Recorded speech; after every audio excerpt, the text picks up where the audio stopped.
Em tempos dessa pandemia que a gente está enfrentando com a Covid-19, o INCT, o Instituto Nacional de Comunicação Pública da Ciência e Tecnologia, está fazendo duas linhas de ações, uma na parte de pesquisa e a outra na parte de atividades práticas de divulgação científica.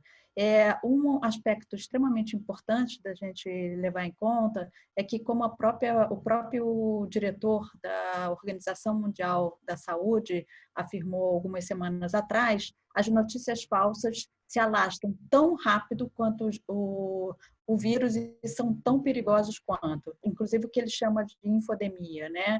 A gente está passando por uma situação extremamente grave do ponto de vista da circulação de notícias incorretas, não precisas, ou deliberadamente falsas. Desde o dia 23 de janeiro, nossa equipe, que antes estava voltada à discussão sobre a vacina nas mídias sociais, decidiu fazer a captura dos tweets no Twitter, né? Então, desde o dia 23, a gente vem buscando fazer essa captura e hoje já dispomos de mais de 5 milhões de mensagens sobre o coronavírus em língua portuguesa. Nossos objetivos estão muito focados em entender essas narrativas de como a Covid foi percebida nesse ambiente, né, digital, e principalmente tentando entender como a ciência ela se apresenta, inclusive os contradiscursos, ou seja, como essa relação entre o discurso científico, as fontes científicas, os atores da ciência, como esses perfis difundiram e como as pessoas retuitaram isso, promoveram uma divulgação dessas informações em suas redes específicas.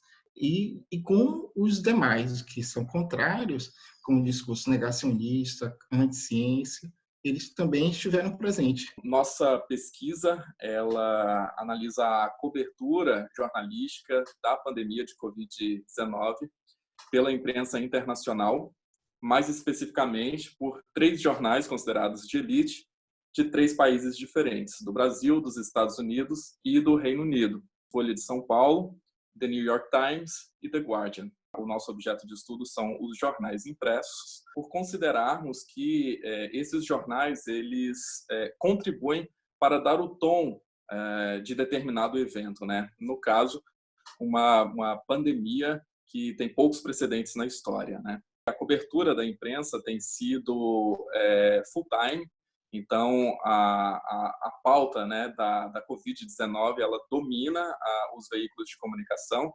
Esse, inclusive, é um dos desafios metodológicos também.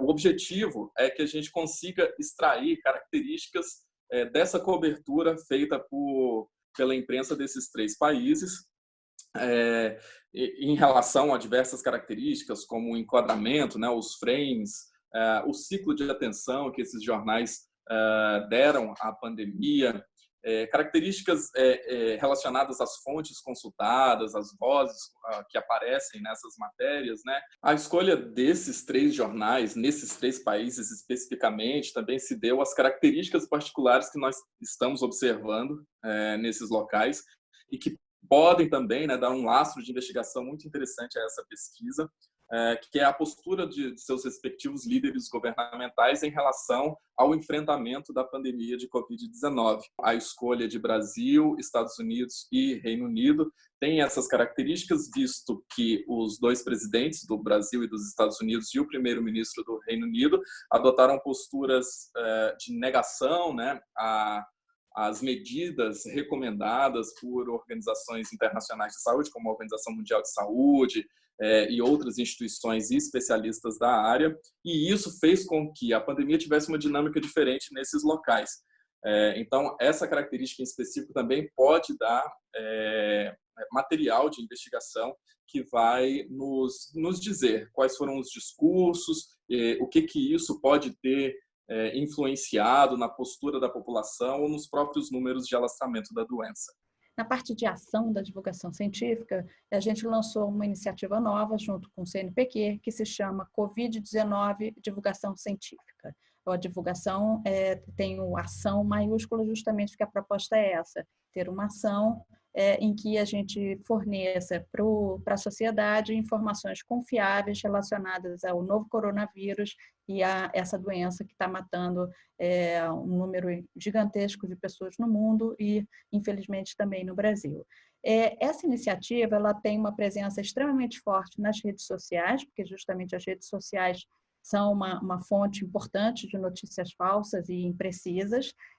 Temos presença no Facebook, no Twitter, no Instagram e no YouTube.